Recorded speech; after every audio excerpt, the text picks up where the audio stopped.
नमस्कार साथियों, मैं हूं Pramod Kumar Kandwal intensive spiritual path से। परमात्मा की प्राप्ति में अंतःकरण की शुद्धि का महत्व अवश्य है, जरूर है, मगर इसमें भी एक समस्या है कि अंतःकरण पुनः अशुद्ध हो सकता है,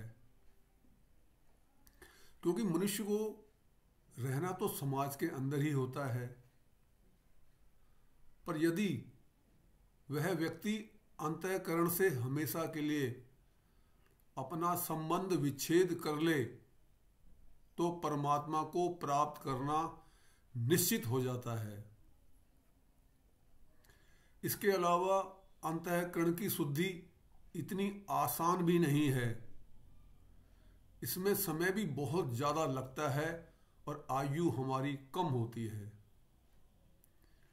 कोई बड़ी समस्या आ जाने पर या किसी संत की कृपा होने पर या किसी अन्य कारण से अशुद्ध अंतःकरण वाला मनुष्य भी यदि परमात्मा में लग जाए तो उसको भी परमात्मा की प्राप्ति हो सकती है।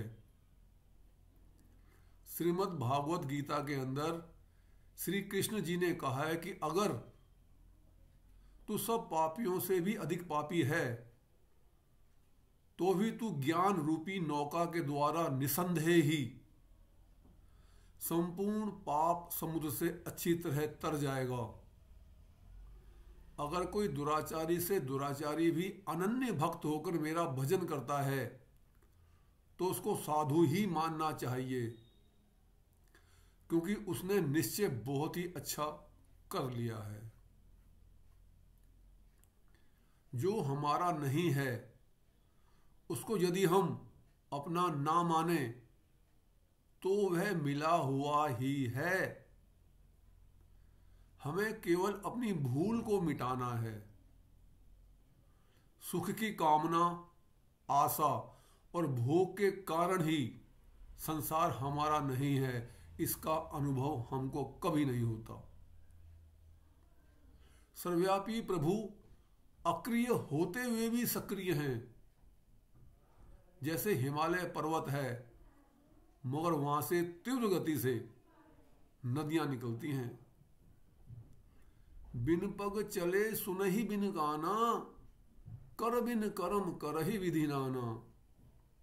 यह श्री रामचरितमानस के अंदर संत तुलसीदास जी ने लिखा है। वो बिना पैर के चलता है, बिना कान के सुनता है और कोई कर्म नहीं करता, फिर भी कई प्रकार के कर्म करता है।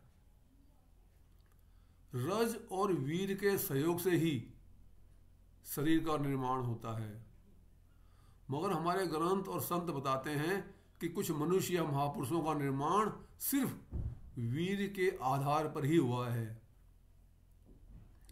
वास्तव में जीव की उत्पत्ति में वीर्य ही मुख्य है। रस तो खेत है पर वीर्य बीज है। समर्थ पुरुष के वीर में इतनी शक्ति होती है कि वह रज के बिना भी जीव को उत्पन्न कर सकता है। जैसे कोई भी बीज जमीन में डालने से अंकुरित होता है, पर चने केवल जल में भिगोने से ही अंकुरित हो जाते हैं। समर्थ पुरुष तो अपने संकल्प मात्र से ही सृष्टि पैदा कर सकते हैं। हम जीव ने ही भगवान को संसार बनाने के लिए मजबूर किया। जैसे पिता रुपए खर्च करके भी बालक को मिट्टी का खिलौना लाकर देता है, क्योंकि बालक यही चाहता है। वास्तव में मनुष्य शरीर भोग भोगने के लिए तो है ही नहीं। भगवान ने जो भी वस्तु हमें दी है वो दूसरों की सेवा के लिए दी है, जिसे दूसरों की सेवा करके जीव अहंकार से मुक्त हो जाए। वृक्ष कभू न फल बके, नदी न संचय नीर, परमारथ के कारणे साधुन धरा शरीर। भगवान चाहते हैं कि जीव संसार की सेवा करें और मुझसे प्रेम करें, परंतु जीव ने मिली हुई वस्तु को तो अपना मान लिया, पर देने वाले भगवान को अपना नहीं माना, इसलिए वह मिले हुए पदार्थ में उलझ गया। भगवान ने जीव के उद्धार के लिए संसार बनाया था ताकि उसकी सारी चाहत समाप्त हो जाए, मगर वह उसमें उलझ कर ही रह गया। भगवान से पैदा हुई सृष्टि वास्तव में भगवत स्वरूप ही है, मगर जीव ने ही सृष्टि को जगत का स्वरूप दे दिया। जगत ना तो परमात्मा की दृष्टि में है और ना ही महात्मा की दृष्टि में, बल्कि ये तो सिर्फ जीव की दृष्टि में है। स्वार्थ बुद्धि से देखें तो जगत है, संसार है, पर भगवत दृष्टि से देखें तो परमात्मा है। अहंकार के मिटने पर जगत नहीं मिटता, बल्कि जगत भगवत स्वरूप हो जाता है। अपने को शरीर मानना हमारे विवेक का अनादर है। हम प्रभु के अंश हैं। ईश्वर अंश जीव अविनाशी, चेतन अमल सहज सुख राशि। अपने को शरीर मानने से हम तुरंत परमात्मा से विमुख हो जाते हैं तो हम हीरा, लेकिन अपने आप को एक छोटा सा कंकर समझते हैं। तो हमारी ये छोटी सी सोच हमें आसमान से नीचे धरती पर गिरा देती है। सबको अपने होनेपन का जो अनुभव होता है उसमें जड़ संसार का साथ होता है, जो कि असत का अनुभव है। परंतु तत्वज्ञानी संत को शुद्ध स्वरूप का अनुभव होता है, जिसमें जड़ संसार मिला हुआ नहीं है।